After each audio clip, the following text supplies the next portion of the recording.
The scent of freshly bloomed roses always reminded me of Michael, not because he ever gave me flowers, but because the rose garden in our backyard was where we'd spend countless summer afternoons, his tiny hand clutched in mine as I taught him the names of each delicate petal. He was my world, my only child, and from a moment he was born, I poured every ounce of my being into raising him. We had a bond, a connection that felt unbreakable, forged through shared laughter, whispered secrets, and the quiet understanding only a mother and son can share. Or so I thought. His engagement to Chloe had initially filled me with a cautious joy. Chloe was, to put it mildly, a force of nature, beautiful, ambitious, and undeniably charming when she wanted to be. But there was also an edge to her, a subtle possessiveness that began to manifest itself subtly, almost imperceptibly, in the months leading up to the wedding. I tried to dismiss it, to tell myself I was being an overly protective mother, that every woman wants to be the center of her fiancé's universe. But the little slights, the forgotten calls, the increasingly distant replies from Michael, they started to accumulate like tiny shards of glass under my skin. I remember the day Michael called to tell me they'd set a date, May 17th, a beautiful spring day. My heart swelled with a familiar maternal pride. "Oh, darling, that's wonderful," I exclaimed, already picturing myself in a beautiful dress, watching my son embark on his new life. "Have you started thinking about venues, colors? I'd love to help if you need an extra pair of hands." There was a pause, a slight hesitation on his end. "Yeah, Mom, we're figuring it out. Chloe's got most of it handled." His tone was a little flat, and a cold tendril of apprehension snaked through me. It was the first time I felt like an outsider, peering in through a frosted window at a life that was once inextricably linked with mine. Over the next few months, my offers to help were met with polite yet firm rejections. "Chloe has a very specific vision, Mom," Michael would say, almost apologetically. "She's really organized." I understood, of course. It was her day too. But I wasn't asking to dictate the wedding. I just wanted to be involved, to share in the joy, to feel like I was still a part of my son's life. I offered to pay for the floral arrangements, a significant expense, knowing how much Chloe loved elaborate displays. "Oh, that's so sweet of you, Eleanor," Chloe had said, her voice dripping with a saccharine sweetness that made my teeth ache. "But Michael and I have decided to handle all the costs ourselves. We want this to be our wedding, you know? No obligations." The implication hung in the air. My money was an obligation, my help a burden. My friends, seeing my increasingly forlorn expression, tried to reassure me. "It's normal, Eleanor. Brides can be a bit intense. She'll come around."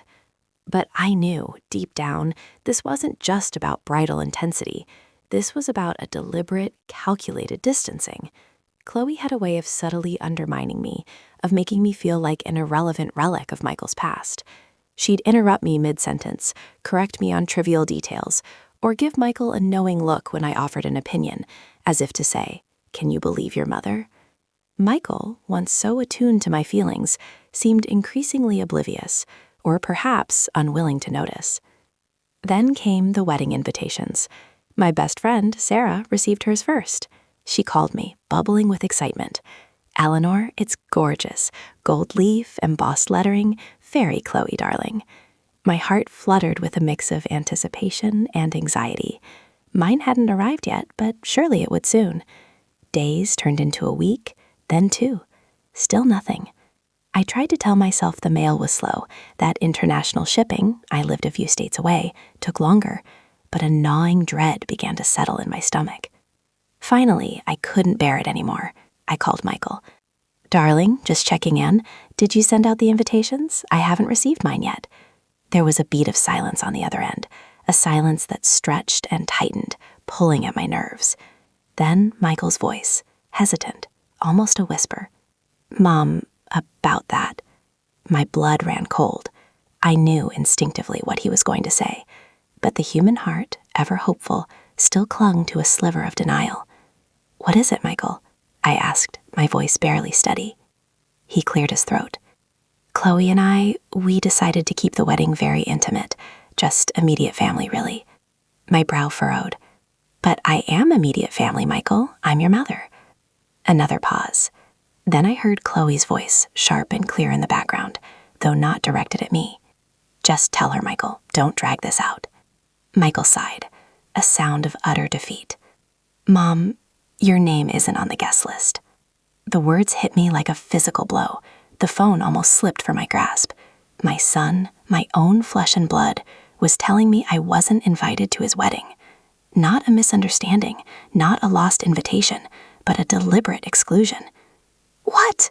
I managed to choke out, the word a raw, ragged sound. "Why, Michael? Why would you do this?" His voice was strained, laced with an unfamiliar defensiveness.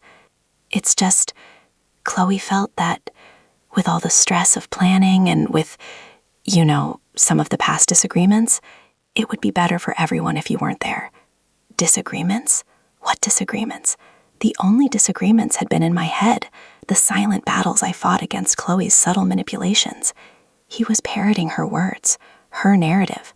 The son I knew, the kind, empathetic boy, was gone, replaced by this stranger, a puppet on Chloe's strings. "So because Chloe felt something, your own mother is uninvited?" My voice rose, betraying the tsunami of hurt and betrayal that was now crashing over me. "After everything? After I raised you? After I sacrificed everything for you? This is how you repay me?"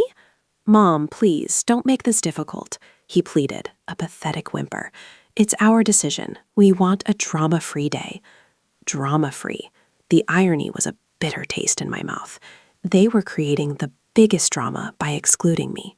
I hung up the phone, my hand trembling, tears streaming down my face. My son's wedding, and I wasn't invited. The world tilted on its axis. How could this be happening? For days, I walked around in a fog, the pain a constant, dull ache in my chest. I replayed every conversation, every interaction, searching for a reason, a justification. Had I truly been so difficult, so overbearing? My friends assured me I hadn't. "Eleanor, you're one of the most supportive mothers I know," Sarah insisted, hugging me tight. "This isn't about you. This is about Chloe's insecurity and Michael's weakness." But knowing that didn't lessen the sting. It intensified it. My son, my intelligent, loving boy, had allowed himself to be manipulated, to cast aside his own mother for a woman he'd known for only a few years. The betrayal ran deeper than just the wedding invitation. It was a betrayal of our entire history, our bond. As the initial shock wore off, a new emotion began to simmer within me.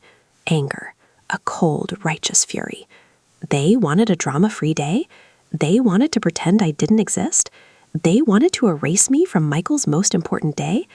I thought of all the years, all the sacrifices, the late nights, the early mornings, the school plays, the scraped knees, the triumphs, the heartbreaks. Every single moment, I was there.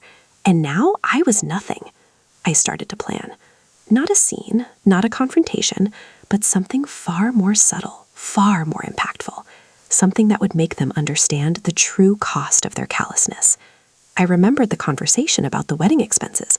Michael had said they wanted to handle all the costs themselves, no obligations. A sly smile touched my lips.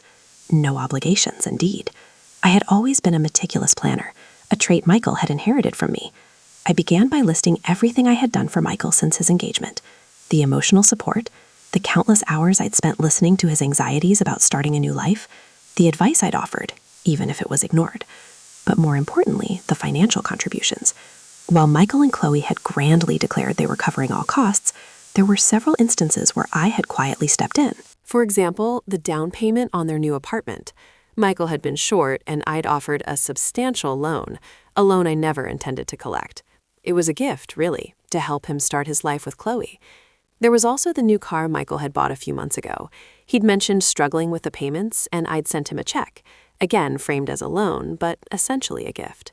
There were smaller things, too. Expensive gifts for Chloe's birthday and Christmas, a designer dress she admired that I'd bought her as an engagement present, thinking it would foster goodwill. I compiled a detailed list, every penny accounted for, every generous gesture meticulously documented. The total sum was staggering, far more than I had initially realized. It wasn't just pocket change. It was a significant portion of my savings, money I had set aside for my own retirement, money I had happily given, believing I was investing in my son's happiness and future. My first move was to send a certified letter to Michael and Chloe, addressed to their new apartment. It was a polite yet firm letter from my attorney. It stated in no uncertain terms that due to recent changes in our relationship, I would be calling in the outstanding loans I had extended to Michael. I included a detailed ledger, itemizing each amount, the date it was given, and the agreed upon, though unspoken, repayment terms. I also included a clause about interest, calculated at a reasonable rate for the period since the funds were dispersed. The total amount demanded was substantial, enough to cause them considerable financial strain. I imagined their faces when they opened that letter, Chloe's initial fury, Michael's bewildered panic. The thought brought a grim satisfaction. They wanted no obligations? Fine. They would have none, but they would also have no more of my generosity. Next, I turned my attention to the social aspect. I wasn't going to make a scene, but I wasn't going to suffer in silence either. My family was extensive, and many relatives were planning to attend the wedding. I started making calls, not to complain, not to badmouth, but simply to state the facts. Yes, Aunt Carol, I'm so looking forward to seeing you at Michael's wedding. Oh, wait, I'm sorry, I misspoke. I won't actually be there. Michael and Chloe decided to keep the guest list very small, just a few close friends, really. They felt it would be more intimate without me. I let the implication hang in the air, allowing them to draw their own conclusions. I didn't need to say anything negative about Chloe. Her actions spoke for themselves. The reactions were predictable: shock, disbelief, then outrage on my behalf. My sister, Clara, was particularly incensed. They uninvited you? Their own mother? What kind of monster is that girl? She fumed. I just sighed, a weary, put-upon sigh, and said, I just want Michael to be happy, Clara, even if it means I'm not part of it. My feigned magnanimity only fueled their anger towards Chloe and Michael. Words spread like wildfire through the family. The whispers turned into open discussions. Relatives started calling Michael, expressing their shock and disappointment. Some even threatened to boycott the wedding if I wasn't there. Michael, caught between a rock and a hard place, called me, his voice a desperate plea. Mom, what are you doing? Everyone's calling me. Aunt Carol is threatening not to come if you're not there. Oh, Michael, darling, I said, my voice sweet, almost innocent.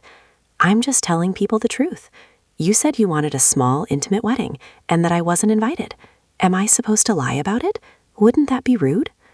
He sputtered, unable to form a coherent argument. But you're making us look bad. You made yourselves look bad, Michael, I replied, my voice hardening. When you decided your mother wasn't worthy of attending your wedding, you made your choice. Now you live with the consequences. Chloe, of course, was furious. She called me, her voice shrill with indignation.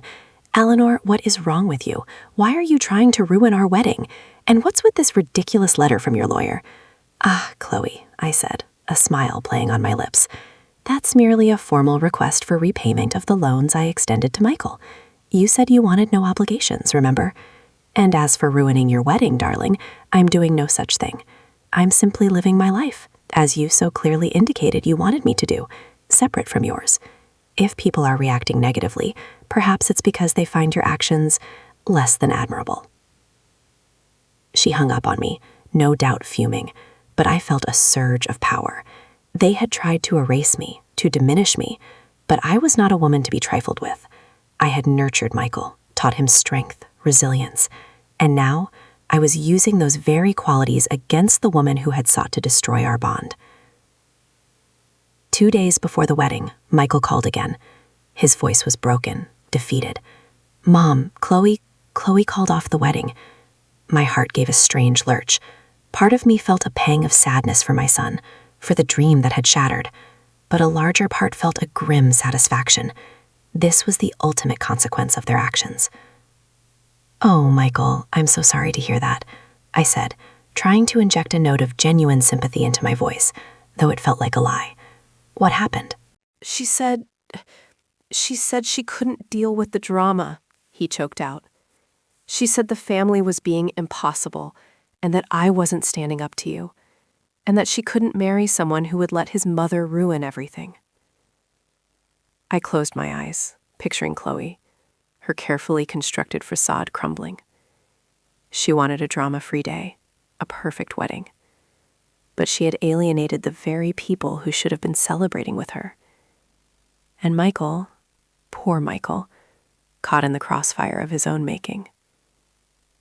"I'm really sorry, son," I said, and this time the sympathy was real. But sometimes choices have consequences. And sometimes people show their true colors when things get difficult. Michael came to visit me a few weeks later. He looked haggard, thinner, his eyes shadowed with regret. We sat in the rose garden, the same one where we'd spent those idyllic afternoons so many years ago.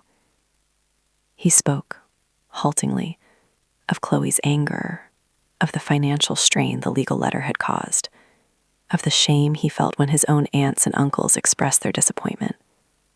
He admitted, finally, that he had been wrong, that he had allowed Chloe to manipulate him, to drive a wedge between us.